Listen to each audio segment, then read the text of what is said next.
And I'm back with my last video in this small series about the House of the Undying and Dany's visions there in the books as compared to the show.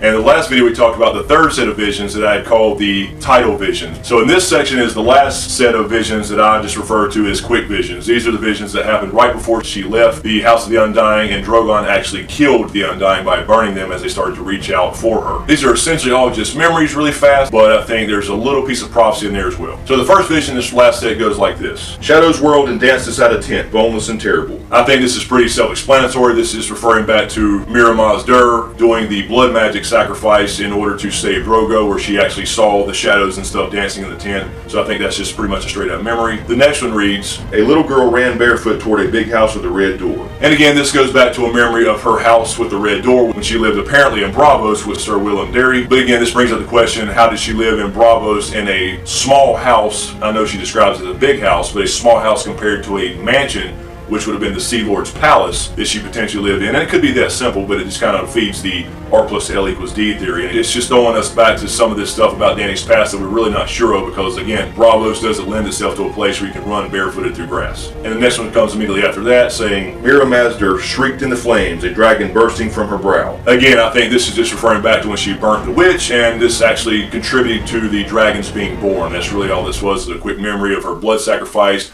Again, the same thing we see throughout the show and the books is death for life, that type of thing. So this is pretty much a straight up memory. And the next one behind that is, behind a silver horse, a bloody corpse of a man bounced and dragged. This was the guy in the market who tried to poison Dany. Of course, that's when Jorah saved her, was going to make him taste the wine. He took off running, they captured him, and they took him back to Drogo, and that's when he proclaimed that he would take his horses across the poison water and give her the iron chair she had been seeking. They drug him behind Dany's horse as the Khalasar moved along to the next city. And the next one reads, a white lion ran through grass taller than a man. Now this could be one of two things. In the books, Drogo had killed a white lion and made Dany a cloak essentially out of the pelt of the lion. So it could simply be a memory of that. And it more than likely is, I would say, but it could be actually referring to Tyrion because of the way it's worded. It says that a white lion is running through grass taller than men. If the grass is taller than men, that implies that the grass is either really big or the lion is really small, which of course could refer to Tyrion being an imp. It could be a little bit of prophecy in there involving the fact that Tyrion will be on his way to her at some point, although at this point in the books he's still in King's Landing. And the next vision reads, beneath the mother of mountains a line of naked crones crept from a great lake, knelt shivering before her, grey heads bowed. This is more than likely, and I think most people agree, that this is the Dash Kaleen when she was having the heart eating ceremony where she ate the stallion's heart, where they proclaimed she was carrying Drogo's son, who would be the stallion that mounts the world. So I think this is just a memory of that, so pretty straightforward. And then we have the final vision in the House of the Undying before she actually escapes and Drogon actually burns and kills the Undying, and that is 10,000 slaves lifted blood-stained hands as she raced by her on her silver, riding like the wind. Mother, they cried, mother, mother.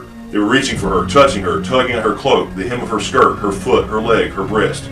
They wanted her, needed her, the fire, the life, and Dany gasped and opened her arms to give herself to them. Now, at this time, this had not yet happened, so this is a little bit of prophecy here, because at the time, she was still in Qarth, and she had not yet freed anybody. She hadn't gained an army as far as the Unsullied. So this is actually prophecy, but we've already seen this come true. This is when she freed the slaves in Yunkai. And after she freed them, they all came out. We saw this in the show, calling her mother, mother. I believe this was a little bit of prophecy there, but it also implies that she is to become this motherly figure. That could mean in the figurative sense as far as her actually freeing the slaves and being motherly to them, or it could refer to the fact that at some point she will have a son or daughter of her own, a real living child, which kind of goes back to the prophecy that the witch had stated about when the mountains blow like the wind and when you bear a living child. It may point to her future as actually becoming a mother again. That's all the visions in the House of the Undying, so I just wanted to break those up and make it a little bit easier to go through and understand and kind of put them in sets like that. Although most of them are pretty straightforward, and this happened quite a long time ago as far as the story goes, because we're all caught up with all the books and we're all caught up with the show.